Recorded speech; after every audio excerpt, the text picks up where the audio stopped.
Ser Podcast. Las 8 de hoy por hoy en Ser Podcast.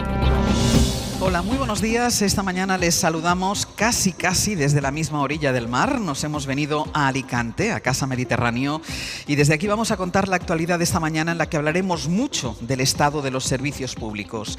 Estamos a pie de calle y desde aquí contaremos la gran manifestación que preparan para esta tarde los profesores de esta comunidad, de la Comunitat Valenciana, que llevan en huelga una semana.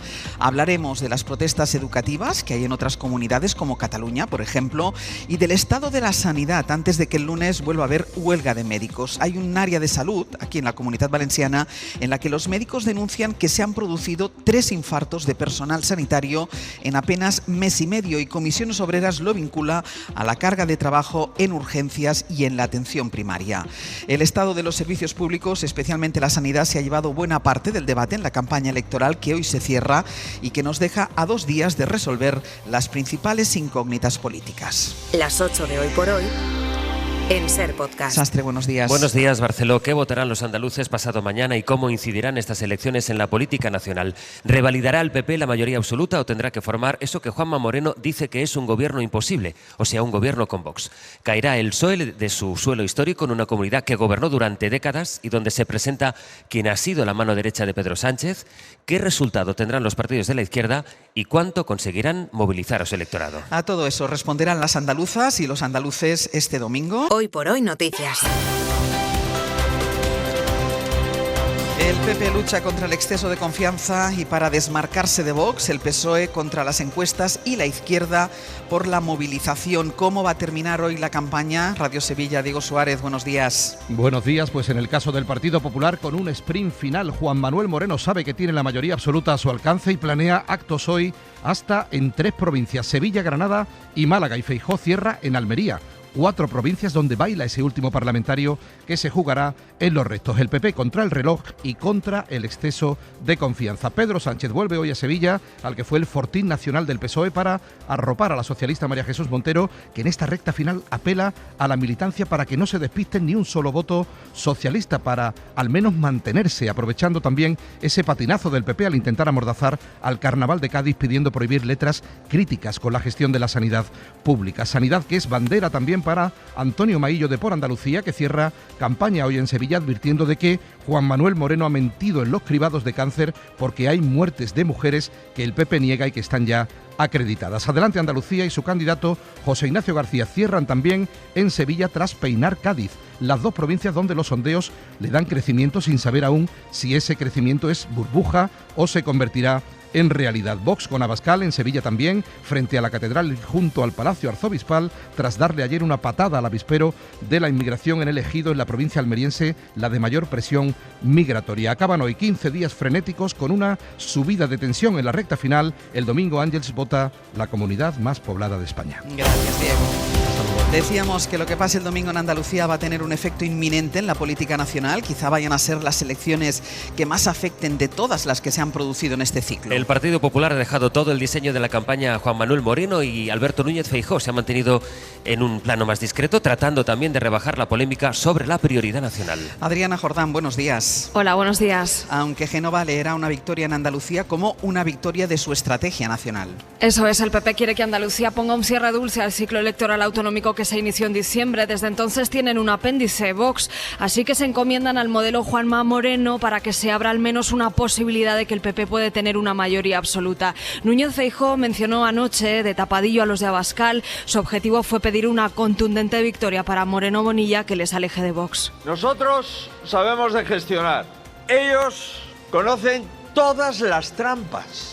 La trampa del lío, la trampa del enfrentamiento, la trampa de hablar de todo menos de Andalucía. Reproche de Feijóo en un mitin en el que la mitad de su discurso arremetió contra el PSOE y en la otra mitad coló sus propuestas para unas generales, porque sabe que el resultado de Andalucía va a marcar la siguiente etapa.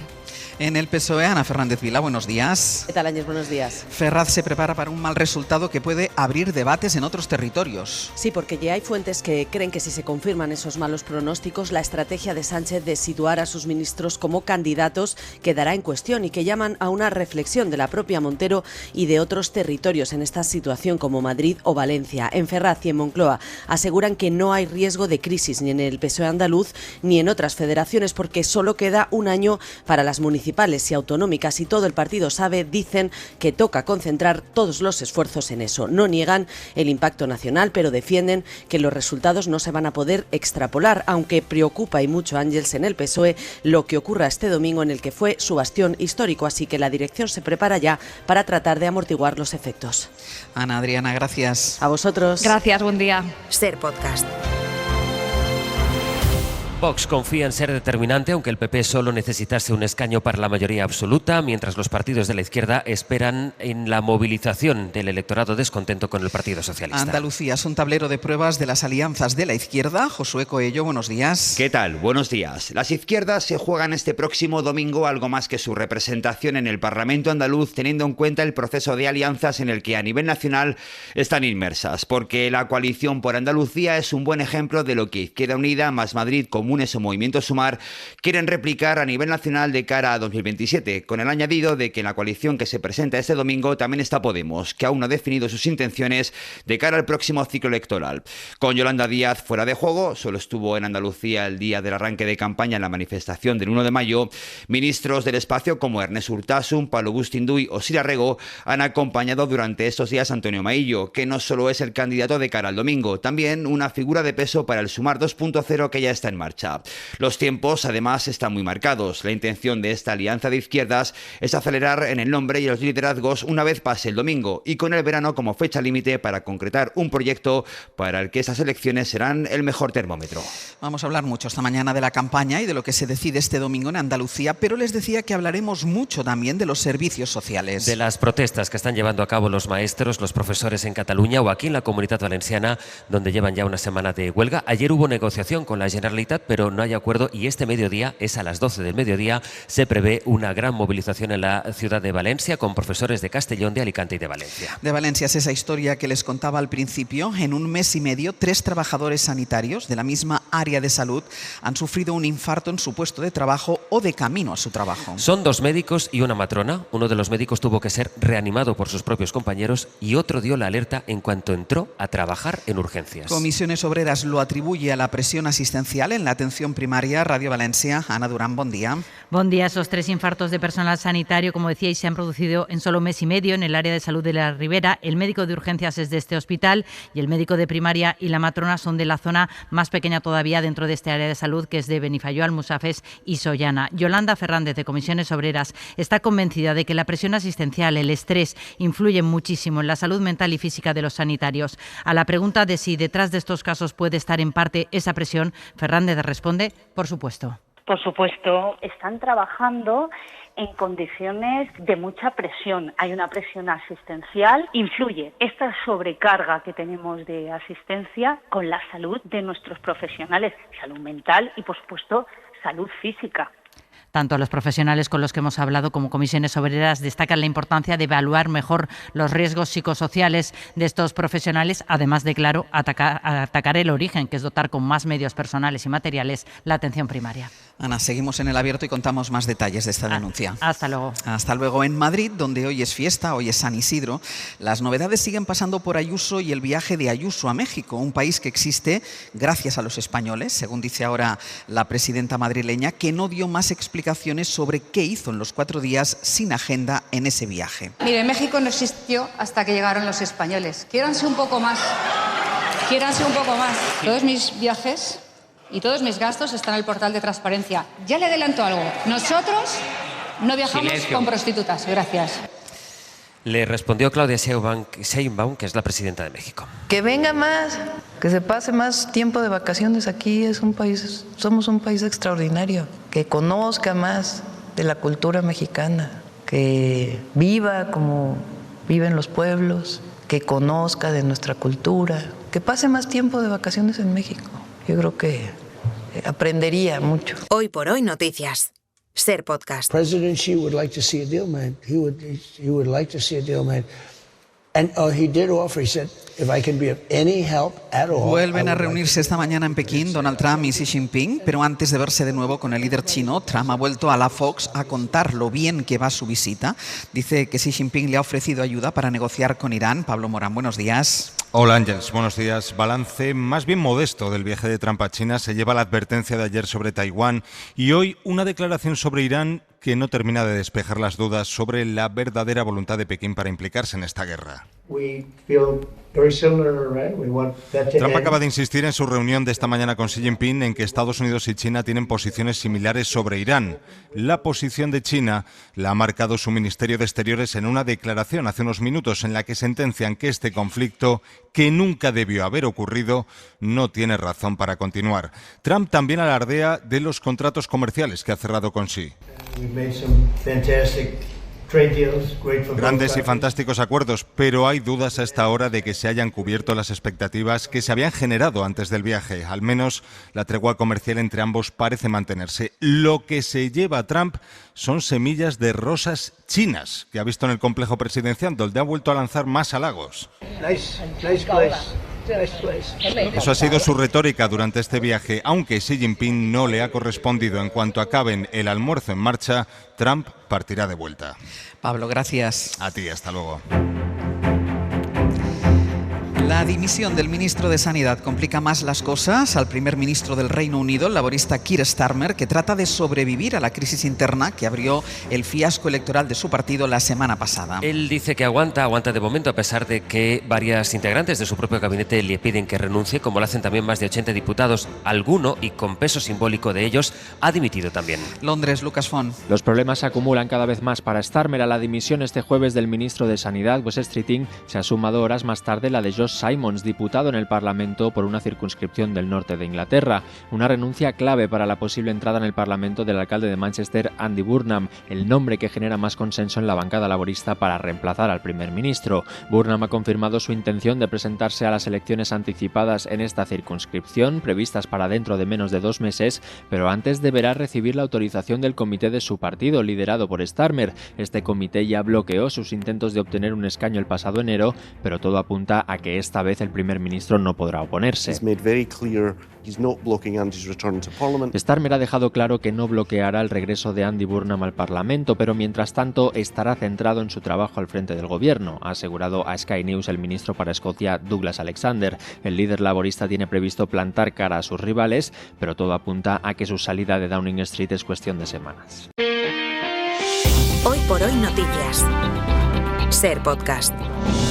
La situación en Cuba es cada día más insoportable, ya sin reservas de combustible por el bloqueo de Estados Unidos y con más apagones que están haciendo crecer las protestas, hasta el punto de que La Habana se abre a la ayuda humanitaria que ofrece Washington. Victoria García. Cada vez son más los grupos de cubanos que salen a la calle por la noche golpeando ollas y sartenes para protestar por los graves problemas energéticos de Cuba, que están a punto de volverse aún más críticos. Porque el petróleo ruso donado a finales de marzo se ha agotado, ahora encima viene más calor, los apagones vuelven a durar más de 20 horas en apenas un mes de asueto por la donación de esas 100.000 toneladas de crudo ruso. El ministro de Energía cubano es Vicente de la Olegui. Ya estamos en el mes de mayo, comienza prácticamente el verano, suben las temperaturas y se agudiza que ya ese combustible, esas 100.000 toneladas se agotaron. Muchos cubanos se despiertan por la noche durante los breves momentos que hay de electricidad para hacer las tareas básicas de lavar la ropa o cocinar, porque muy pocos tienen baterías de almacenamiento. Y el pueblo lo que está sufriendo todas las cosas que están sucediendo ahora, apagón, esto, miseria, la comida cuesta acá y es para abajo, para abajo, para abajo. No avanzamos. Y aunque tienen una buena red de fotovoltaicas, no la pueden regular porque el sistema actual está ya muy viejo. Y de nuevo en España, Sanidad confirmó ayer que el hombre enfermo de antivirus y hospitalizado en el Gómez Ulla sigue mejorando poco a poco. La novedad va a estar el lunes que viene, sobre los otros 13 pasajeros que han vuelto a dar negativo y las 2 mujeres que tuvieron contacto con un positivo. Si el lunes, en una nueva PCR, vuelven a dar negativo, Sanidad plantea la posibilidad de que puedan recibir visitas y salir siempre con protección de sus habitaciones. Incluso más adelante valorará que puedan pasar el resto de la cuarentena en su propia casa. El brote de hantavirus ha hecho que científicos y expertos sanitarios centren sus alertas en el turismo de aventura con animales salvajes, porque este tipo de viajes, dicen, puede provocar el salto de determinados patógenos a los humanos. Javier Ruiz Martínez. Cada vez son más habituales en redes estos vídeos. Te tocan la cara, juguetones, sus dedos son suavecitos. Influencers en entornos naturales interactuando con animales que en los últimos años han disparado la demanda de estas actividades que se venden como seguras por agencias o que se ofrecen por la población local a cambio de dinero. De cara al verano y las vacaciones, los expertos en salud animal desaconsejan por completo estas experiencias. Noemí Sevilla es directora del Centro de Investigación en Sanidad Animal del CSIC. Que ahora se lleva mucho esto de vamos a ver a los gorilas y te metes en medios que realmente antes no estaban habitados, y además hay gente muy imprudente en este sentido. La visita de las cuevas con los famosos murciélagos, la gente le encanta fotografiar a los murciélagos, y los murciélagos son un reservorio enorme de patógenos. Sabemos que son reservorios de virus, por eso hay que tener unas medidas disciplinares y de cuidado cuando vas a este tipo de ambientes que la gente generalmente contener no tiene. Los brotes en animales salvajes es prácticamente imposible. El salto a humanos sí se puede evitar. Y el Vaticano ultima los detalles de la reunión que va a mantener el Papa León XIV con las víctimas de la pederastia en la Iglesia en su visita a España. Laura Gutiérrez. Sí, el Arzobispado de Madrid ha presentado esa propuesta de encuentro con víctimas de abusos sexuales en la Iglesia y trabaja con intensidad para que se lleve a cabo los días en los que León XIV estará en la capital. Fuentes eclesiales confirman que el Vaticano está ultimando los detalles, aunque todavía se desconoce qué víctimas acudirán a la cita, que se producirá con toda probabilidad en la sede de la Nunciatura, bien el domingo 7 de junio, bien el lunes 8. Será un encuentro privado que formaría parte de las citas de esta índole que el Papa mantiene en sus viajes y de las que no suele informar la Santa Sede hasta que se han producido. Precisamente esta semana, el presidente de los obispos, Luis Argüello, decía que este encuentro es una posibilidad. Es una posibilidad que exista. Lo que ocurre es que si yo digo ahora que se lo hemos propuesto y el Papa no hace esa visita, dirán, el Papa no ha querido. Si yo digo ahora que no hemos hecho esa propuesta, dirán, los obispos no han querido, pero el Papa sí ha querido. Un encuentro que las víctimas han reclamado desde que se conoció que el Papa visitaría España. Para no perderte ningún episodio, síguenos en la aplicación o la web de la SER, Podium Podcast o tu plataforma de audio favorita.